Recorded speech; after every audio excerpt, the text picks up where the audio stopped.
Assalamualaikum warahmatullahi wabarakatuh. Perkenalkan, nama saya Mazarois Amrullah, mahasiswa Ilmu Komunikasi Universitas Muhammadiyah Yogyakarta, peserta mata kuliah Government and Public Affairs tahun 2022 yang diampu oleh Ibu Dr. Prihastuti. Di sini saya akan menjelaskan 3 bahasan pokok penting komunikasi publik pemerintah. Yang pertama, komunikasi publik pemerintah. Komunikasi publik pemerintah ini memiliki beberapa sistematika materi, yaitu antara lain adalah Inpres RI nomor 9 tahun 2015 dijelaskan, Instruksi Presiden RI nomor 9 tahun 2015 tentang pengelolaan komunikasi publik. Kemudian peran di tingkat pusat dilaksanakan oleh Kominfo. Instruksi ini ditujukan untuk pemerintah pusat, pemerintah provinsi, dan pemerintah kabupaten. Peran komunikasi publik pemerintah ini sendiri menyebarluaskan kepada publik narasi tunggal dan data pendukung lainnya tentang kebijakan dan program pemerintah. Menyampaikan setiap kebijakan dan program pemerintah secara lintas sektoral dan lintas daerah kepada publik secara cepat dan tepat. Menyampaikan informasi melalui berbagai saluran komunikasi kepada masyarakat secara tepat, cepat, objektif, berkualitas, baik, berwawasan nasional, dan mudah dimengerti terkait dengan kebijakan dan program pemerintah. Di sini tugas daripada seorang public relation pemerintah dalam komunikasi publiknya antara lain adalah mengkoordinasikan perencanaan, penyampaian, pelaksanaan komunikasi publik terkait dengan kebijakan dan program pemerintah, melakukan kajian terhadap data dan informasi yang disampaikan kementerian dan lembaga pemerintah non-kementerian, melakukan pemantauan dan evaluasi pelaksanakan komunikasi publik, dapat mengundang dan mengikut sertakan menteri, pimpinan lembaga pemerintah non-kementerian, mengingat komunikasi adalah bagian terpenting dalam menghadapi krisis dan isu, maka komunikasi ini harus dijaga dan juga dikelola dengan baik oleh pihak pemerintahan. Kemudian ada 4 pilar komunikasi publik. Yang pertama adalah himbauan masyarakat, kemudian yang kedua ada pemberian akses informasi, yang ketiga ada koordinasi dengan instansi terkait, kemudian yang keempat ada pengarusutamaan gerakan. Komunikasi publik di masa krisis yang perlu dikembangkan adalah komunikasi yang bersifat akurat, cepat, serta meminimalkan rumor serta kesalahpahaman. Oleh karena itu, pemerintah perlu mengembangkan kemampuan dalam menyediakan informasi yang memadai dengan berpegang pada prinsip keterbukaan, kesegaraan, konsistensi, dan akurasi. Komunikasi publik yang efektif perlu ditopang dengan ketersediaan sistem informasi publik yang berbasiskan data yang valid. Pusat informasi yang dikelola pemerintah mestinya dapat menjadi rujukan masyarakat luas, terutama terkait dengan informasi dasar yang memenuhi insting survival masyarakat di era pandemi ini. Dalam pengelolaan komunikasi publik pemerintah ini, kita diperlukan adanya data yang valid, kemudian adanya rujukan sumber informasi yang jelas, serta tidak menimbulkan kegelisahan masyarakat dan juga menimbulkan isu-isu yang dapat menghancurkan reputasi daripada pemerintahan itu sendiri.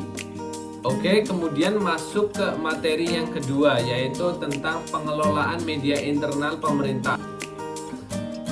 Mengapa penting? Tujuannya memberikan pelayanan publik yang terbaik dengan memanfaatkan teknologi.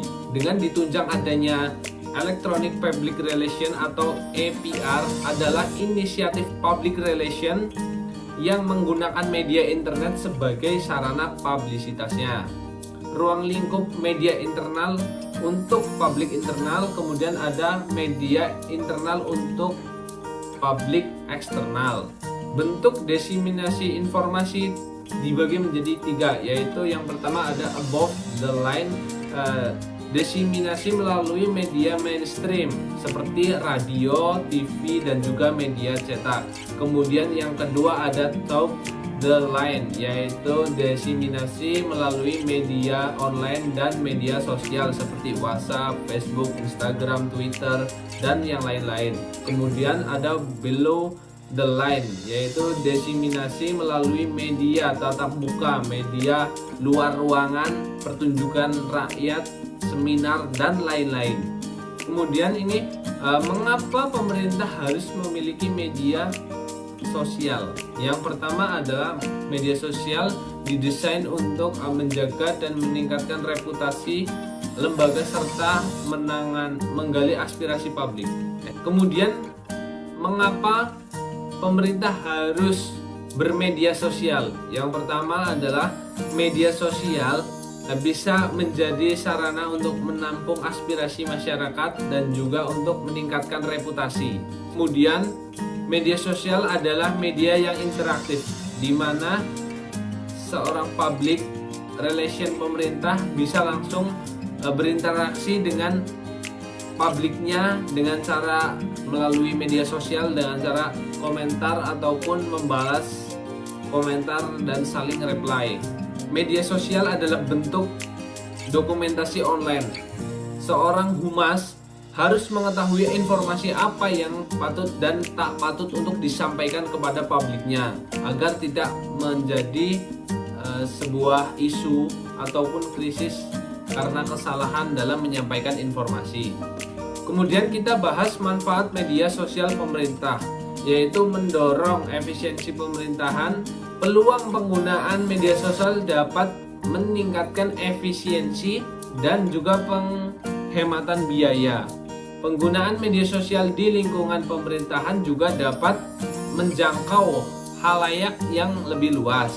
Kemudian memulihkan kepercayaan masyarakat yang turun. Nah, ini penting nih. Masyarakat modern adalah masyarakat yang kritis terhadap informasi. Di era keterbukaan seperti saat ini, masyarakat lebih mempercayai informasi dari media sosial seperti WhatsApp group dan Facebook ataupun Twitter. Kemudian manfaat lainnya adalah menghadapi perkembangan zaman, di mana tantangannya adalah perubahan zaman dari generasi ke generasi yang melewati transformasi digital, di mana kita harus dituntut bisa berkomunikasi di era digital ini melalui media sosial.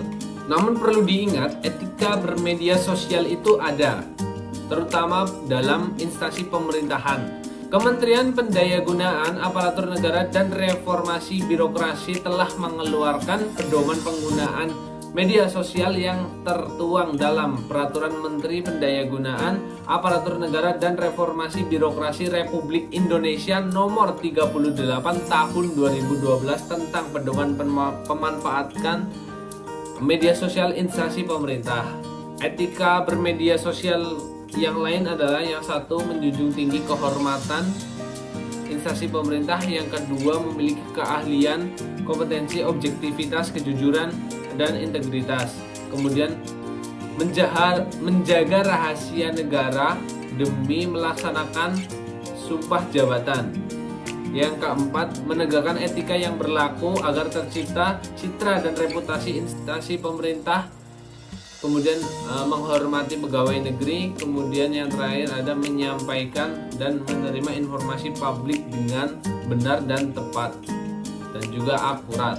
Yang terakhir ada perencanaan media sosial, memberikan gambaran menyeluruh mengenai program media sosial yang akan dijalankan, menentukan jadwal pembuatan hingga pendistribusian konten media sosial, kemudian mempermudah pengawasan perkembangan kegiatan di media sosial. Yang terakhir ada menunjukkan variasi jenis dan topik konten media sosial yang sudah disesuaikan dengan pesan utama lembaga. Kemudian masuk dalam bagian 3, yaitu media relation pemerintah. Kegiatan media relation itu ada, yang pertama adalah press conference, di mana di dalamnya ada press tour, press reception, press briefing, press statement, press interview, dan press gathering.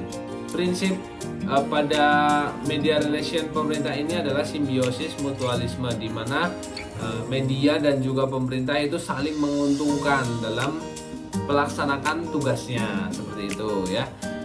Government public relation butuh ruang untuk publikasi dan juga media massa butuh konten untuk dipublikasikan. Di sini tugas government public relation sendiri dalam menjalin hubungan baik dengan media massa adalah berinteraksi dengan para jurnalis untuk membangun hubungan yang bersifat jangka panjang. Kemudian mengelola kontak dengan jurnalis di saat genting. Kemudian ada mencari liputan media dan merespon permintaan wawancara atau informasi yang dibutuhkan oleh jurnalis. Mengukur hasil, memonitor dan mengelola kontak antara organisasi dan jurnalis. Kemudian tugas government PR selanjutnya adalah membangun hubungan baik dengan media, kemudian mengembangkan pesan, memahami karakter masing-masing media, menyusun budget dan juga menyusun pesan. Kompetensi government public relation yang pertama ada menulis press release. Kompetensi government public relation yang pertama adalah menulis press release, yang kemudian menulis speech letter, kemudian produksi media visual, infografik, kemudian manajemen event dan juga riset media, dan yang terakhir ada copywriting.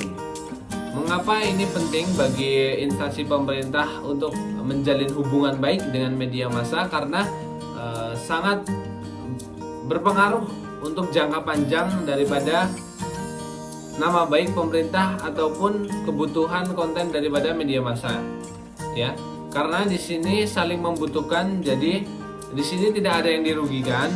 Media membutuhkan konten untuk dipublisitas dan juga pemerintahan butuh media untuk mempublisitas program dan juga kegiatannya agar lebih mempermudah, memberikan keterbukaan terhadap publik dalam mengkomunikasikan program-programnya agar berjalan dengan lancar, seperti itu. Terima kasih. Begitu pesan-pesan dan juga ringkasan materi yang dapat saya sampaikan. Ada kurang lebihnya saya mohon maaf. Wassalamualaikum warahmatullahi wabarakatuh.